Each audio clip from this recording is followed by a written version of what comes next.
don't know how to start this video, but I'm just gonna like get it out because I've planned how I'm gonna say it, but it's like too much at the same time.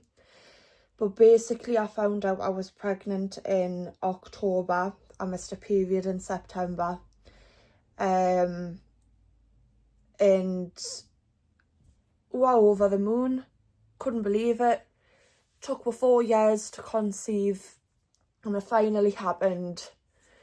We're in touch with the midwife, the doctors. Obviously I was high risk because of the amount of losses I've had in the past. But unfortunately I got to like 11 weeks and I started to bleed. I was spotting for about a week off and on, and I was like, right, it's probably just everything going into place, you know. I'm nearly 12 weeks, it's normal, you know. Decided to go out, clear my head with the dog, got along to the end of the street, went on this grassy bit that Blue likes to play on, and I was stood there.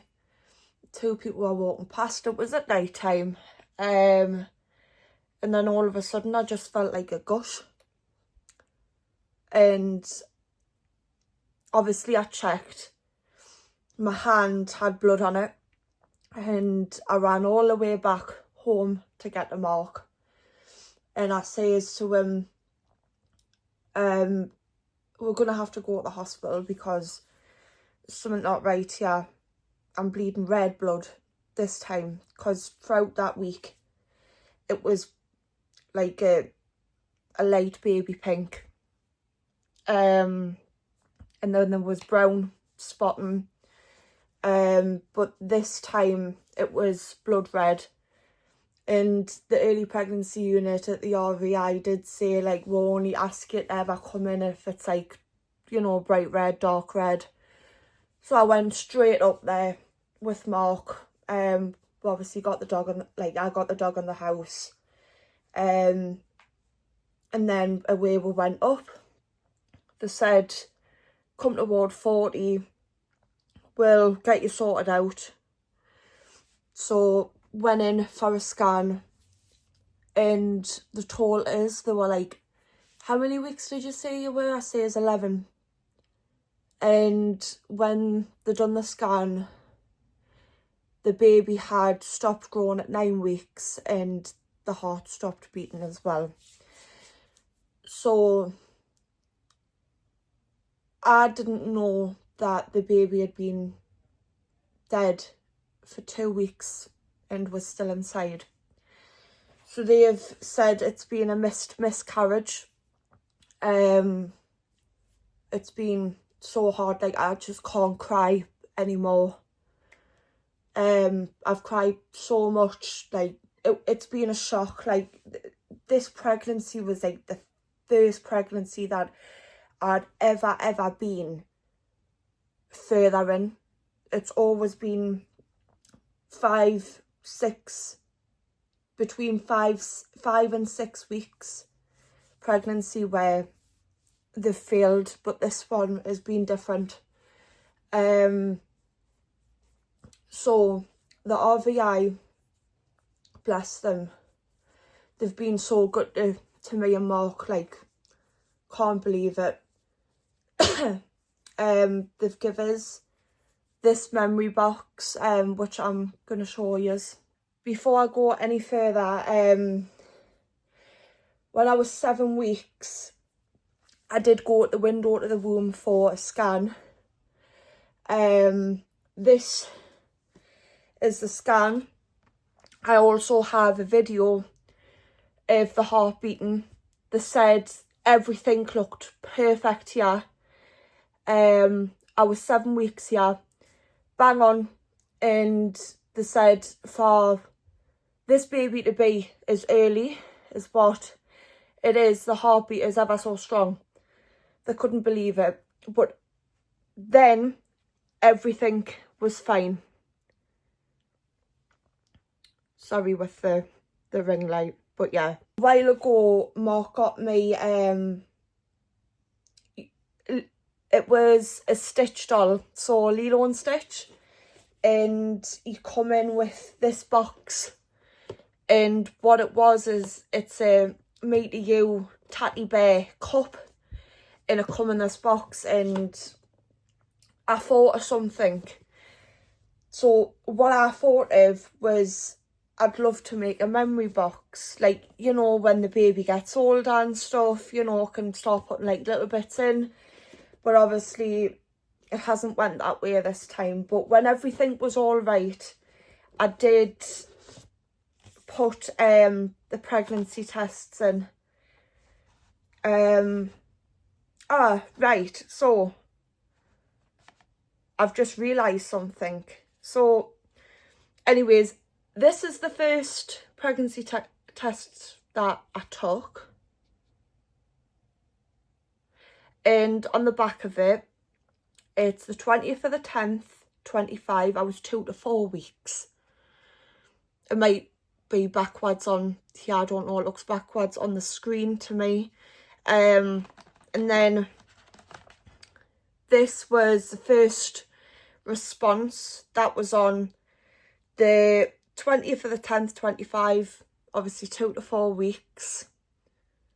And there's the positive right there. And another clear blue.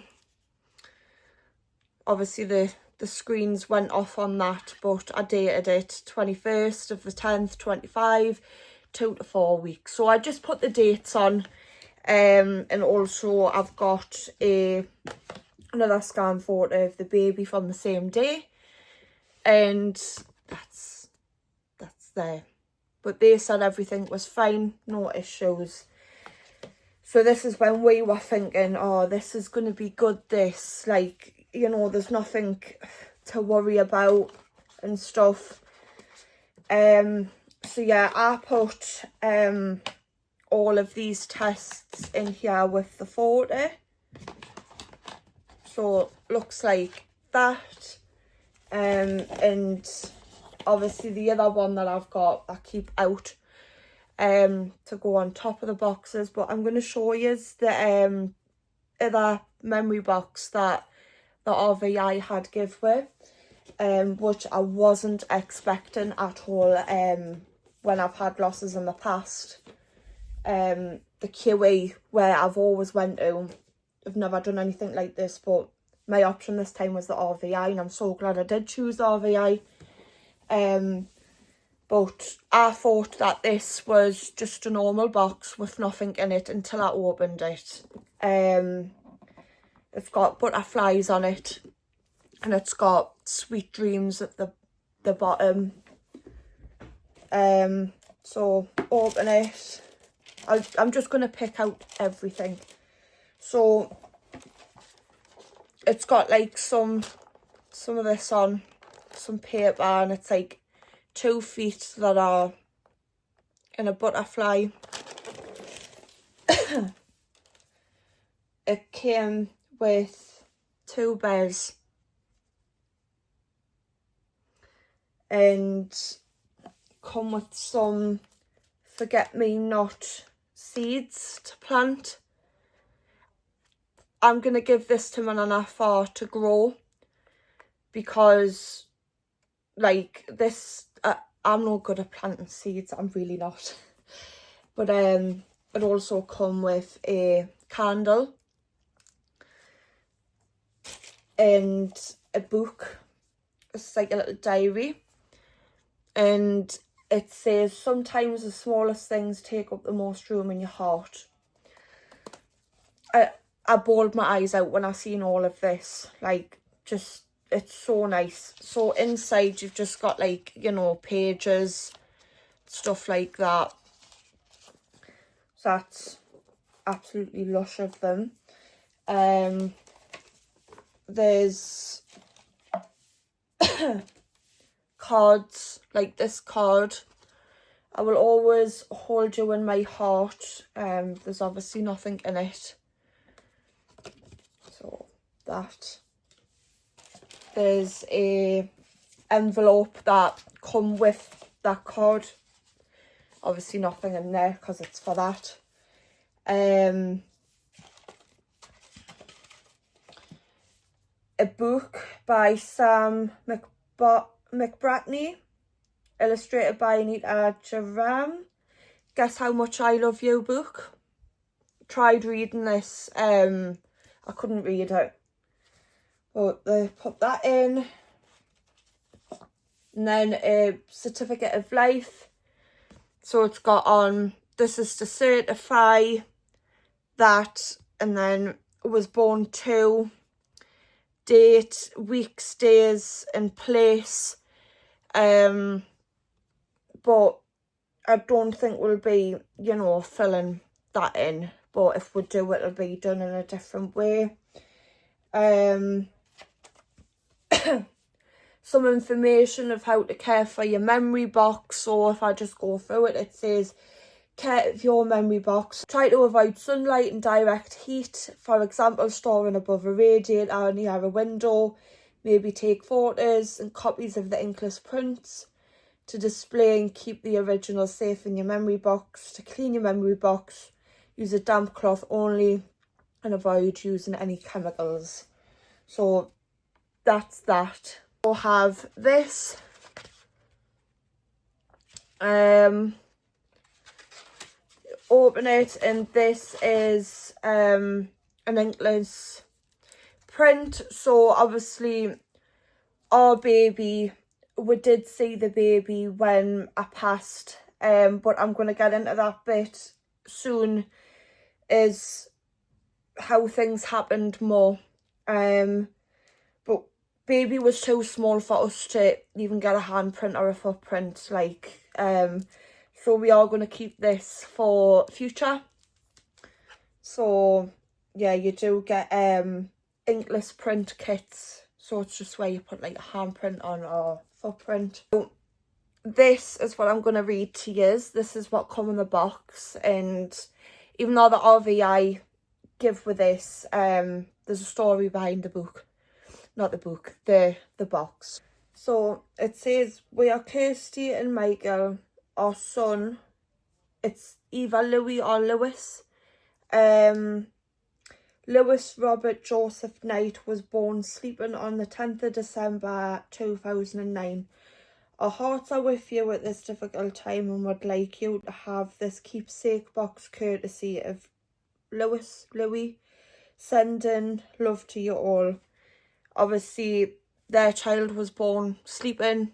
They managed to get a handprint, but that's what that looks like and stuff like that. So that is the memory box, and without it all falling to bits, that's what everything looks like inside. Absolutely beautiful, well thought of how they've made these boxes, and the quality is absolutely amazing as well. Never been gifted anything like that before, so it's very thoughtful of the hospital as well to, you know, give the patients these. So beautiful. So the next thing is, because I was told I'm having a miscarriage, the toll is that we do have a few options. We could either do medical management or a D&C. A D&C is where, like, they remove the baby from you. You know, I'm all crying, hyped up, Mark's cuddling us, and I'm like, I just want to let the baby go naturally. I have done with the rest that I've had, and then when I was being told, you know, all the things about each one, it was just too much. And the sonographer was saying, look, if you want, just go home tonight, get your head down and rest, and here's our number if you need we, and if you change your mind, we're here. You tell us what you want to do when you're ready. So I was adamant I was going to let everything go naturally, and then I've had people telling us, you know, like, the baby's been gone inside of you for 2 weeks, you've got to think of infection. So I'm getting all stressed with everybody, and I'm like, I need some breathing space. Like, it was so hard. So what I decided to do was go for the tablets. The tablets are that help speed up the process of a miscarriage. Then I ended up opting out of it, and I'm like, I'm scared, I don't know what to do. And then I was getting thoughts in my head, like, it's all building up, I'm getting really stressed, I'm crying. And then I thought to myself, you know something, I can't keep going on like this. Like, it's nobody's fault, but we need to do something. A part that I've missed out as well, they've said if you do the medication or even the D&C, where you can send your baby off for genetic testing at the Centre for Life in Newcastle to see why all of this is happening. And that's what we decided to do. We want answers to why this has kept happening. I want answers for the rest of my children that I've had that are no longer here because of miscarriages. And I'd like answers for them, and I'd like answers of the 2 babies that me and Mark have lost together. Is why this has kept happening. We know it could be just like a random thing where, you know, a miscarriage can happen, but because I've had 4 altogether in my life, it could be abnormalities with chromosomes, it could be anything. I mean, I stopped smoking, I lost weight, I ate healthy. I do obviously vape, but trying to manage everything, like, you know, it's not easy. I mean, when you're pregnant, you want to eat all the rubbish stuff. You want to, you know, try and look after yourself, look after your baby. And I done everything right this time. I was taking my supplements, folic acid, vitamin D. I was going to appointments to make sure everything was all right. Get blood tests, you know. I felt great, but I didn't know that I was having a miscarriage until that night. I was out with the dog, the bleeding happened, and then went straight up to the hospital. They confirmed everything, and I'm like, wow, how has this even happened? Because my other pregnancies, I've never had a miscarriage like this before. There's no symptoms of one either. Because you think when you're spotting, you think, right, I'm early, so the baby's probably implanting itself further into the womb uterus. And then when you get later on in your pregnancy, because I was 11 weeks, and then I know that brown spotting can happen when the placenta's trying to take over, because you're close to 12 weeks. There's all these things that have happened, and then it was the gush of red blood. I'm like, nah, there's something wrong here. Like, I knew on the way to the hospital. It was just like having the fear of what I've always had with my other pregnancies in the past. But the midwife did do blood tests on us when she come here. And a couple of days later, results come back that I had anemia, so I was low on iron, so she gave us 200 milligram of ferrous sulfate iron tablets. I've got to take them like every other day, and we don't know what's caused this to happen. We have sat and thought about certain things, but I'm beginning to believe it definitely has to be like a abnormal chromosome that's caused it. But I opted in for the tablets. The tablets help speed up a miscarriage. So I had to take one tablet.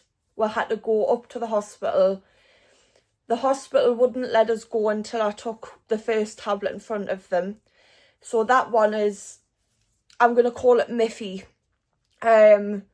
because it's hard for us to pronounce the names.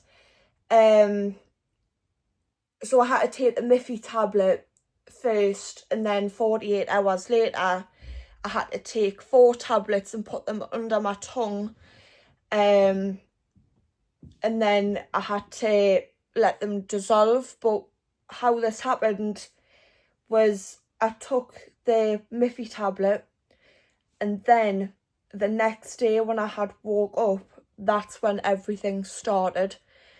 It usually says like the miso tablet, so you've got Miffy, which is the first tablet, and then 48 hours, 24 hours later you take the miso, which is the 4 tablets. It's confusing, so that's why I call them Miffy and miso. I took the Miffy first, and I woke up in the afternoon because my sleep pattern at the minute is all over, and I woke up and it was like dull ache, lower belly, all the way around my hips, and then the lower back, and then there was bleeding and stuff. And then I get ready, Mark was saying to us, I think it's going to happen. So he had to quickly dip out, and I was on video call with my friends, and I was sat on the settee, and I'm like this, and I'm cross-legged, and I'm just, got my hand on my head, like I tried to bear the pain. And I just felt like what I thought was like someone getting a straw and just puffing air inside you, and it was like, and then I was like, I'm gushing again, like, and then I said to my friend, I was like, hold on a minute, there's something not right. She's going, what's wrong? I says, I think it's just bleeding, I'm fine. And then I gets up, goes to the toilet, takes my phone with us, because I'm in a video chat with all my friends, and we video call, and I pulled my knickers down, and here was the baby.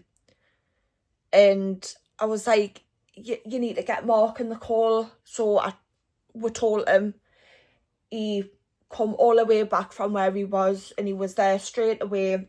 He felt guilty because he wasn't there. I says, stop it, it's not your fault, you had to go do something, it's all right, I'm fine. I says, it hasn't really been like the other ones where it's been, where I've been gushing everywhere with blood. I says, I'm okay. I says, just chill. So obviously we had a few tears. I obviously rang my nana. She's seen the baby. I'm never ever gonna share the photos online. It's not necessary for me to do that. I just don't want to. That's something for me, my family and Mark. Not that we'll constantly keep looking at the photos, because we won't. So what we've done is we were given a pot to put the baby in from the RVI. because when they were going through everything, they said that we'll give you like some commode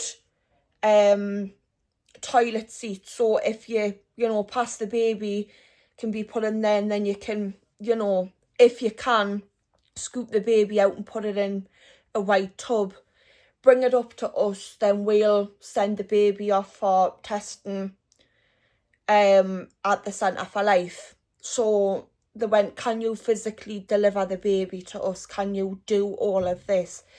And I says, yeah, because if it means that we can have the baby tested to find out what's going on, it doesn't matter how long it's going to take, we'll do that. We'll do it. And they went, right, that's fine.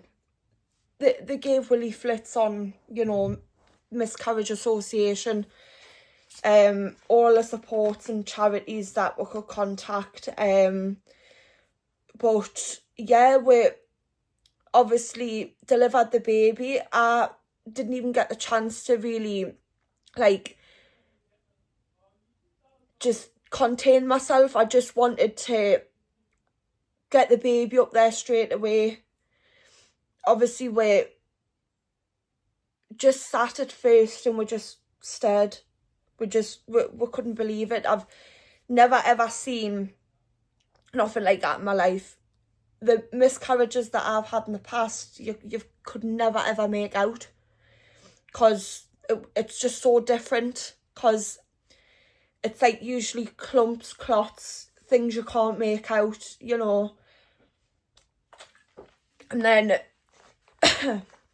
it was just that. And then this time I could see eyes, arms, legs, the features. Definitely had Mark's nose, I will say that. But as I was trying to move the baby, part of its leg had come away and crumbled. So trying ever so gently and so delicately to get the baby into the pot, and then we did. If I can explain anything of what the baby looked like, it was about that size. So this is my little finger, from that line to here, that's how big the baby was. You could tell it wasn't developed properly. There was some abnormalities with the baby, but we've sent it off for genetic testing to see what's causing all these problems. I said to EPU, which is Early Pregnancy Assessment Unit, shall I still take the misos, which is the 4 tablets you take 48 hours after the Miffy? They went, yeah, you can do, because you don't know what else is left inside. So I took them, and then on that night, the placenta had come away.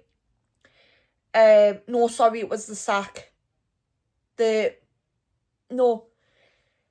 Getting confused. So the placenta come away first, that fell in the toilet, and then the sac, I had wiped, and there it was on the tissue, and it was around about like, that size. And then I rang EPU. They says, you don't have to bring any of that in, because we've got the baby, so don't worry about, sending anything in. We've got enough that we can test with to start with, so don't worry. So what they're planning on doing, today is Sunday, they've said tomorrow, one of the midwives will call you to see how you are. They'll book you in for a scan to see if there's any remaining tissue left, because the misos, they do clear you out. Any pregnancy tissue that's remaining inside of you will clean you out, and then that's it. But they want to give me a scan just to make sure, and then if there's nothing there, I've still got to take a pregnancy test in 3 weeks' time. I've also getting letters as well from the Centre for Life to have video calls as well. I don't know whether this is to find out results, but they want to know, like, you know, with history of pregnancies, with ages and stuff like that. So I have to have 2 appointments. They're both in January. One's at the start of January and one's at the end of January. So I've never been through anything like this before when it comes to genetics and stuff. So it's all new to me. I mean, with me having a learning disability, it is going to be hard for us to understand. But Mark has a learning disability, but he's more, like, I'd say, clued up than me, if I can put that right. He understands better than what I can sometimes. So I'm gonna go online and do what they've told me to do, to download this thing for to do the video call. Probably gonna have it on my iPad, show them some of the photos that I had took of the sac, the amount of bleeding that I've had, go through everything with them, and then yeah, that's it. So this process could take years, could take very long time, but we're not going to give up. Obviously at the moment, I'm healing. This only happened a couple of days ago, 2 days ago. So I'm very sore. I've been resting, been out for a nice gentle walk with the dog, with Mark, because we've been in the house, you know, trying to grieve and get our heads around things. And I said to Mark when we come back from hospital after it was confirmed, it was like, we need to avoid this depression by distracting ourselves. I'm like, we have an Xbox, we have a PlayStation, we have PCs, we've got iPads, phones. Let's do something together that's going to get our minds occupied, because if we don't, it's going to eat up. I say it's going to eat up anyways. Like, it's just happened. We haven't even come to the worst of it yet. And then that's what we've done. We've been playing with games, spend time together, and it's been so nice, because sometimes when this happens, it can either make you go like that or bring you in. And I don't want this, I want this. And Mark has been an absolute amazing partner. Like, I'm so lucky to have such a lovely bloke like him in my life, that I'm pleased to call mine, because he has done everything for me. He's run around after us, he's cleaned up the house, he's took Blue on a walk for us, he's getting his food, he's getting his water. Anything that I've asked him to do, he has went and done that for me. Like, even getting his pads, getting his knickers, getting a change of pajamas, clothes. Like, he's done all the washing. Like, I love that man. I really do. And it's what it's because he cares. Like, and I've never had anyone in my life like that, that's cared that much. Like, when it comes to men, he's great, and I'm so lucky. Honestly, I couldn't have chose a better man to try and have kids with. Like, you're fucking brilliant. I thought I couldn't cry no more, but I obviously am now. It's been very hard. All we want answers, and we're healing. We're trying to get back to normality. We're gonna have good days and bad days. We just want answers. We're not gonna try until we know what the answers are. Whether it be just like a mishap this time, or it's actually an abnormality with genetics, chromosomes. We will get through things. If it comes back that whatever's happening in my body is going to be where if I get pregnant, there's no pregnancy that's going to be able to survive. then it is what it is. I'll come to terms with how I'll never be able to get pregnant and have a living baby. I'll accept all of that. Because I've said to Mark, we've got each other, we've got the dog, we've still got our lives, and that's all that matters. But we're gonna wait, see what happens, and if everything's all right, we'll continue to keep trying. We're not gonna rush into things, because I want to heal. We want to know answers. Then once we know, we can plan from then on. So this is the 4th baby that I've lost. Second child that I've lost with Mark. Mackenzie, who we thought was a boy,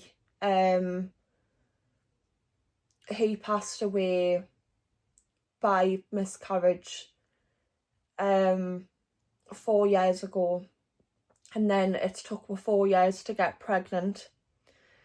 Found out with this one, it was the 20th of October 2025. So yeah, what's weird as well is that 4 years ago, the first one that me and Mark had when I fell pregnant, we call him Mackenzie. I found out on my friend's birthday, the 5th of October, I was pregnant.